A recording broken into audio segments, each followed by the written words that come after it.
Bom dia, pessoal. Aqui é a professora Deliane Gomes e nós vamos discutir agora um pouco sobre o botulismo. O botulismo, na verdade, ele não é uma infecção, ele é uma intoxicação, porque ele não é causado pela replicação do Clostridium botulinum, que é o agente infeccioso.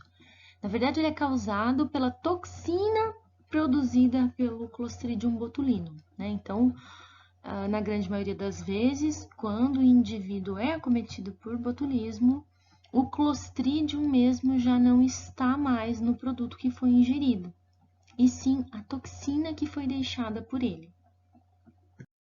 Como mencionado, o agente causador do botulismo é uma bactéria chamada Clostridium botulinum. O Clostridium botulinum ele é um bacilo, como nós podemos observar aqui, e ele é um bacilo gram-positivo e formador de esporos, né? Então, observem que nós vamos encontrar aqui os esporos, são esporos terminais, ou seja, na extremidade do bacilo. E esses esporos são uma estrutura de resistência às intempéries do ambiente. Então, o esporo do Clostridium botulismo, ele pode resistir aí a condições adversas do ambiente. Aqui temos outras imagens evidenciando o formato de bacilo, a morfologia dele.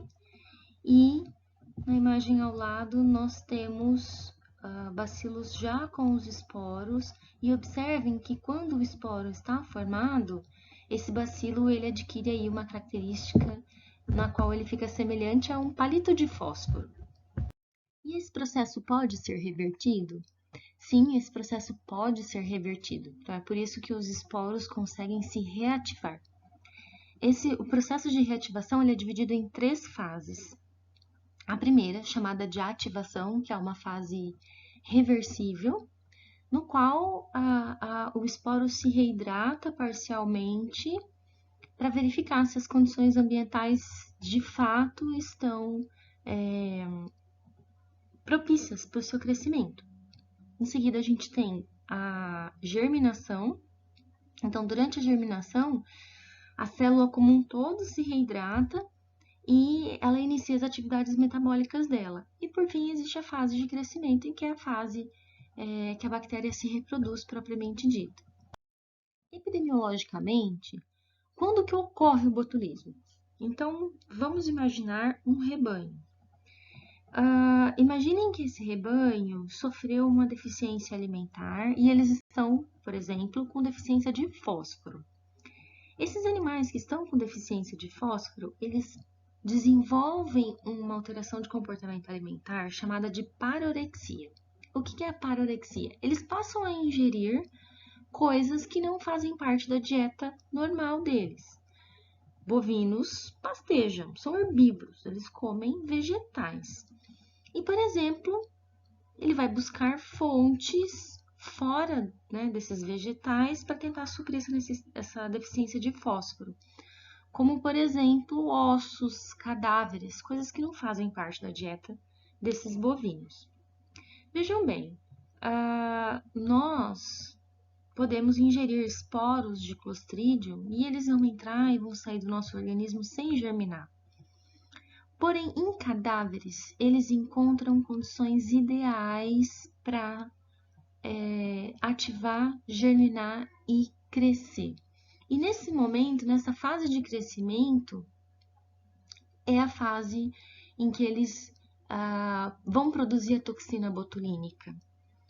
Uma vez então que eles produziram essa toxina botulínica, a toxina ela fica lá.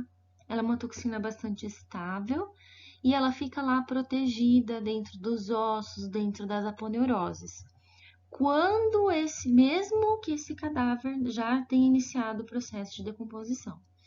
Então, quando o bovino se alimenta desses ossos, se alimenta de cadáveres, ele acaba ingerindo a toxina que está produzida lá dentro de ossos, ligamentos, aponeuroses, desse material que o bovino acabou de ingerir.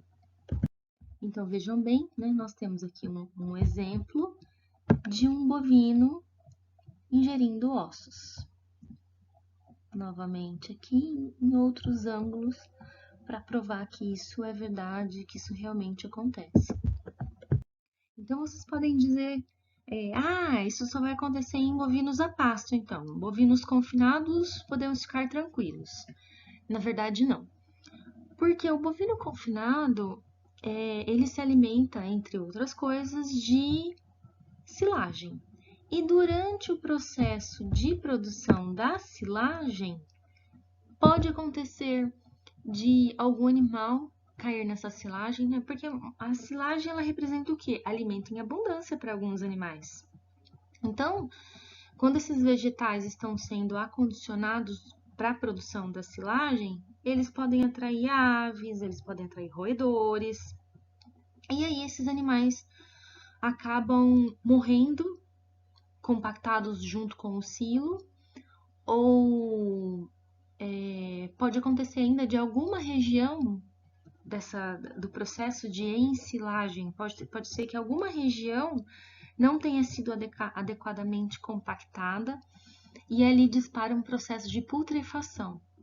E processo de putrefação, onde eu tenho esse processo, é uma região propícia para o desenvolvimento do Clostridium botulinum. Então, novamente, a gente vai ter todo aquele processo de reativação dos esporos, e durante essa reativação dos esporos, esse Clostridium botulinum se multiplica e produz a toxina. Bom, resultado disso, o resultado é que todos os animais do confinamento vão acabar ingerindo essa toxina, né? Às vezes não são todos os animais, às vezes não é a silagem inteira que ficou contaminada, mas boa parte dela vai estar contaminada. Uma observação interessante é que na maioria dos rebanhos, quando nós temos um surto de botulismo, normalmente os animais mais robustos costumam ser os primeiros a apresentar os sintomas. Por quê? Normalmente esses animais são os dominantes, são os que comem primeiro e comem mais. Seja isso em vaca de leite, seja isso em gado confinado. Eu dei o exemplo da silagem, mas pode ser feno, pode ser ração mal conservada, qualquer tipo de matéria orgânica que venha a entrar em decomposição ou na qual nós tenhamos presença de cadáveres, mesmo que sejam pequenos cadáveres, pequenos roedores, aves, etc. Aqui nós temos então dois exemplos, né, de processo de fabricação de silagem, no qual nós podemos observar que é uma quantidade muito grande de matéria vegetal e durante esse processo, claro, pode atrair roedores, aves, enfim, né, alguns animais silvestres de pequeno porte podem ser atraídos por esse alimento em abundância. Bom, então como eu mencionei, normalmente é mais comum, quando eu falo de rebanho, é mais comum que os animais mais robustos apresentem primeiro. Não é uma regra, né, mas é uma lógica, porque eles comem mais e a quantidade, a gravidade dos sintomas, ela está diretamente relacionada com a quantidade de toxina que foi ingerida. Então, é por isso que o animal mais guloso apresenta sintomatologia primeiro e apresenta sintomas mais graves, porque ele comeu mais toxina, tá? Então, é por isso que esse animal acaba apresentando sintomatologia primeiro. Bom, o período de incubação ele pode variar de um animal para outro, desde algumas horas após ter ingerido a toxina até vários dias. De novo, isso está relacionado com a quantidade de toxina que foi ingerida. Para nós compreendermos os sinais clínicos, inicialmente nós temos que compreender o mecanismo de ação da toxina botulínica. A toxina botulínica, ela interrompe a comunicação neuromuscular. Isso é reversível, né, mas é um processo que demora para ser revertido.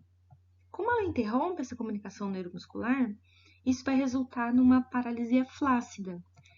Essa paralisia flácida, ela tem uma evolução caldo-cranial. Então, se inicia nos membros pélvicos, evolui para os torácicos e, em seguida, evolui para a cabeça.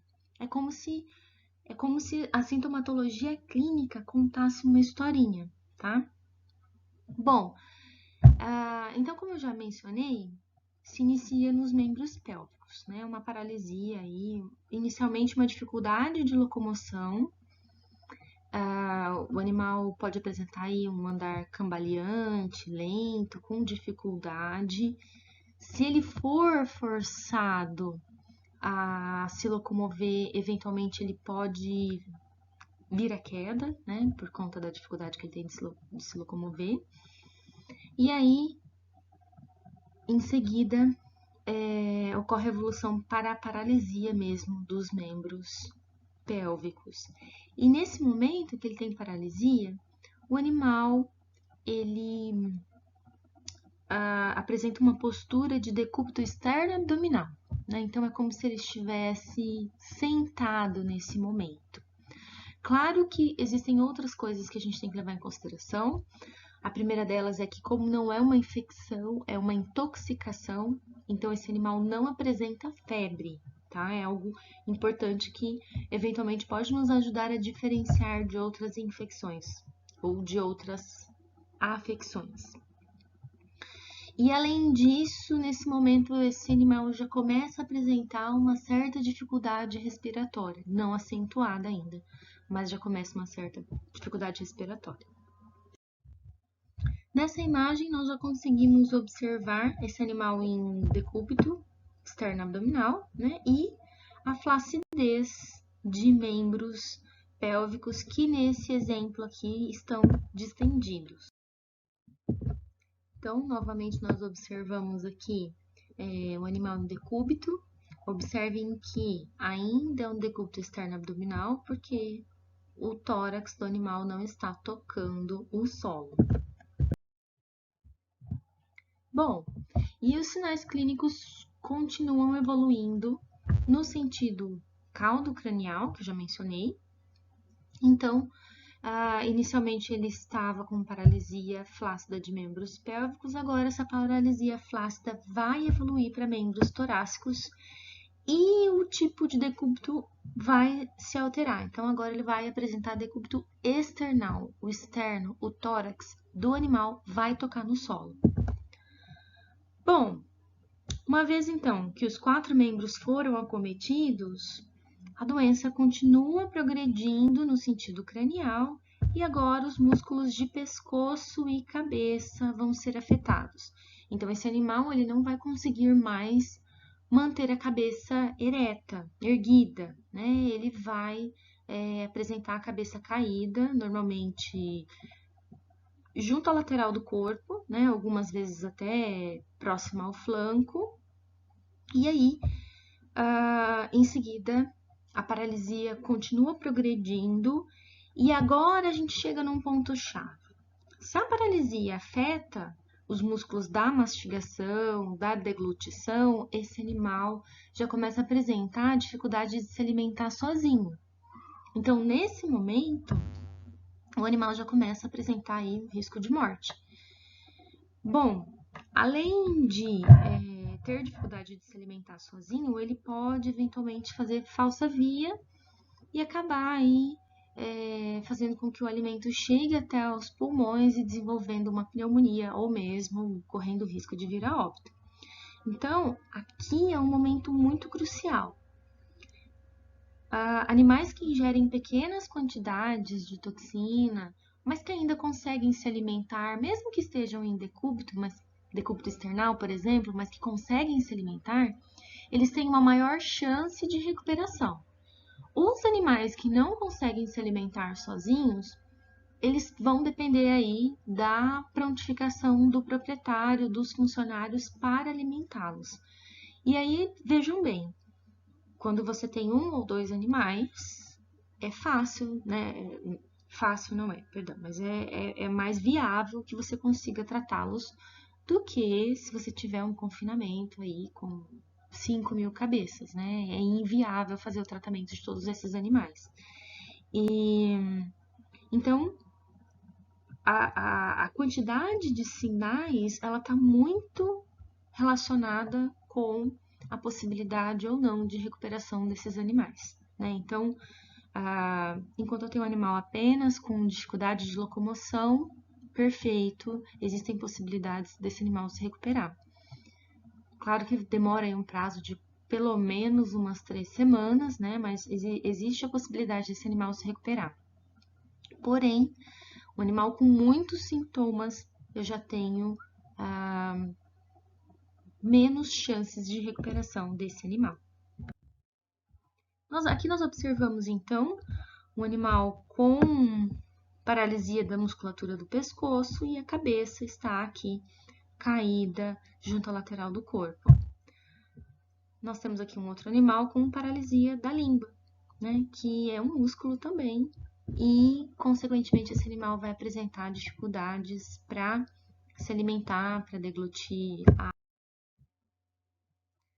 Bom, se esse animal já está com paralisia de todos os membros, paralisia de pescoço, não consegue mais manter a cabeça erguida, a última etapa, o terceiro tipo de decúbito que ele vai apresentar é o decúbito lateral. E aí, a partir daqui, as possibilidades desse animal se recuperar são muito pequenas, né? Normalmente esse animal ele evolui para coma e ele vem a óbito por paralisia dos músculos respiratórios.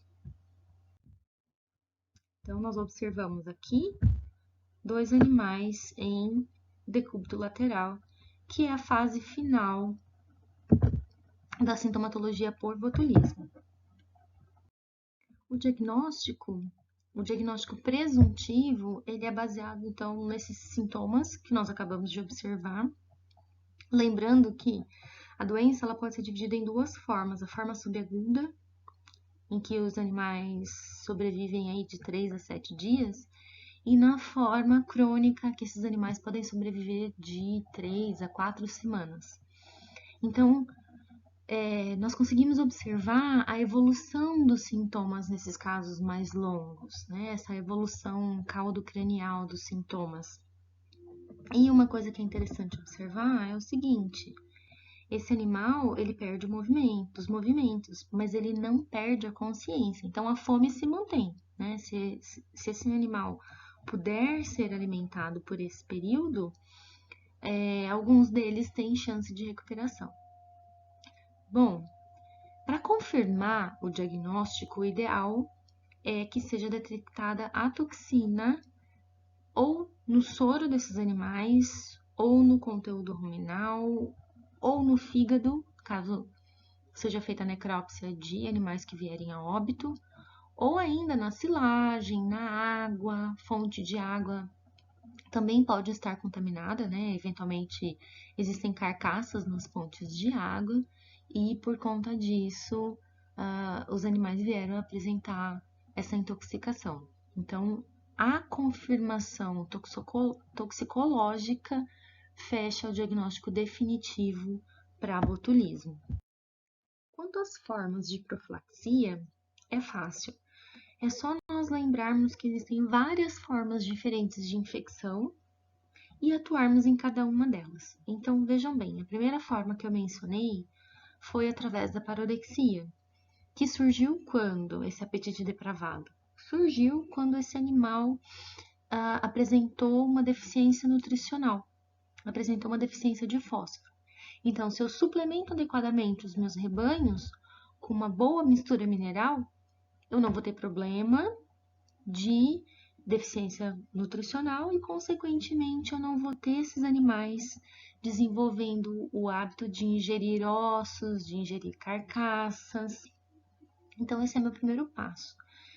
Mesmo porque, se esse animal já está com a deficiência nutricional, já está apresentando apetite depravado, por mais que eu suplemente esse rebanho, corrija as alterações nutricionais desse rebanho, alguns animais ainda vão manter o hábito de ingerir ossos de carcaças. Então, assim, o importante é que eu não deixe chegar nesse ponto. Bom, a segunda coisa que eu preciso levar em consideração é não deixar carcaças no pasto. Porque se não tiver carcaça no pasto, esse animal não vai ter ossos, não vai ter carcaças para ingerir. Então, essa é a segunda medida que a gente pode tomar em relação à profilaxia do botulismo. Claro, né? Ainda discorrendo sobre a suplementação, é importante que essa mistura mineral ela seja adequada para cada categoria para cada categoria de animal e corrigindo aí, né, as possíveis alterações que eu tenha em deficiências, né, que eu tenha tanto no solo quanto na pastagem da propriedade. Bom, pessoal, o que mais? Quando eu estiver falando de animal confinado, é importante que eu tenha coxo para todo mundo. Porque senão alguns vão ingerir esse suplemento mineral e outros animais não. Então, o ideal é que eu tenha pelo menos 1 metro de coxo para cada 50 animais, no mínimo isso. De preferência, que esses coxos estejam cobertos, porque se o coxo estiver coberto, eu não tenho perigo aí de uma ave, né, que venha a cair em cima desse coxo. E além disso, propicia aí para o animal procurar melhor esse alimento e esse suplemento, né? Quando o coxo está coberto, próximo a um local de descanso, próximo a um local de sombreamento, esse coxo é mais procurado pelos animais. E como já mencionamos que as carcaças precisam ser removidas da pastagem, elas precisam ser descartadas de forma correta. Então, a primeira forma de descarte é aí o enterro dessas carcaças, e uma segunda opção, que seria a opção mais correta do ponto de vista ecológico, é a compostagem. A compostagem é um processo no qual nós fazemos montes, pilhas, intercalando aí palha e as carcaças. Existe uma forma correta de tratar esses montes, mas o importante para a gente é que depois de um período de 4 meses, resistem apenas os ossos aqui dentro dessa compostagem, tá? O restante da matéria orgânica dessas carcaças, ele é de fato decomposto. Uma outra informação importante, interessante, é que o produto, então, gerado a partir dessa compostagem, ele é um adubo de excelente qualidade, ele pode ser usado em plantações. E os ossos que foram removidos da primeira composteira, ele pode ser acrescido aí em outras pilhas de compostagem. E por fim, um outro método que nós temos de prevenção dessa doença é a vacinação. A vacinação para botulismo não é uma vacinação obrigatória, ela só é realizada em locais em que houveram surtos ou que estão tendo surtos frequentes. Muito embora essa vacina não livre o animal, né, totalmente de apresentar a doença, se ele entrar em contato com grandes quantidades de toxina, ele pode vir a apresentar ainda alguma sintomatologia, mas essa sintomatologia apresentada ela é bem mais amena do que se o animal não tivesse sido vacinado, tá? Então, reduz muito os prejuízos do produtor. E esses animais que tiveram botulismo, eles vão apresentar sequelas caso se recuperem ou não? Isso depende de 2 fatores. Depende aí da quantidade de toxina que eles ingeriram, né? Porque o animal que ingeriu muita toxina e vem a decúbito lateral, esse animal vem a óbito, né? Então, não há muito que possa ser feito por ele. Um segundo fator que depende é se o atendimento desse animal foi rápido ou se foi lento. Então, quanto mais rápido for diagnosticado esse animal, mais rápido ele começa a receber cuidados. E que cuidados são esses? Então, por exemplo, Se o animal está em decúbito, ele precisa ser virado de um lado para o outro para não ter formação de escaras, né? Para não ter excesso de peso recaindo sobre um único membro. Então, se esse animal ficou muito tempo sobre um único membro, né, esse membro pode vir a sofrer uma lesão. Ou, eventualmente, esse animal estava com dificuldade de se alimentar e ele acabou apresentando uma falsa via, né? Ele pode ter uma pneumonia por conta disso. Então, os fatores, eles estão relacionados com a quantidade, né, com a gravidade de sintomas que esse animal tem e com o tempo de demora para que esse animal venha a receber cuidados. De modo geral, o que eu gostaria que ficasse bem claro é que as sequelas estão relacionadas a complicações secundárias e não à toxina propriamente dito. Então, por exemplo, ele ficou com o membro, dificuldade de locomoção no membro torácico porque ainda tem toxina aí. Não, isso não existe. Foi porque esse membro sofreu alguma lesão no momento em que esse animal estava com incoordenação motora e por conta disso o animal caiu sobre o membro. Então são sempre complicações secundárias e não diretamente relacionadas à toxina. Bom, e a gente não pode deixar de lembrar que se a ração, se o feno, se a silagem podem ser fontes de infecção, então eu preciso armazenar corretamente a ração, o feno, produzir a silagem de forma adequada. Eu preciso tomar muito cuidado com as fontes de água, né? Não permitir aí que tenham carcaças nas fontes de água ou material pútrido em decomposição. Um item que a gente tem que tomar muito cuidado é não fornecer cama de frango para os animais, muito embora já seja proibido pela legislação. Há relatos aí de indivíduos que burlam isso e fornecem cama de frango para os ruminantes. Bom, e a gente não poderia deixar de mencionar o botulismo humano. Nossa, falei um tempão sobre ingestão de carcaça, ingestão de ossos, e isso não faz parte da realidade humana, né? Então, como que o homem adquire o botulismo? Normalmente, o botulismo humano está relacionado com a ingestão de alimentos enlatados. Então, vocês já devem ter ouvido falar com certeza: se a lata estiver estufada, não ingira o alimento que contém dentro dela. E isso é uma verdade, porque se ela estufou, indica que provavelmente houve um crescimento bacteriano ali dentro e houve gás como resultado desse crescimento bacteriano, né? Houve produção de gás.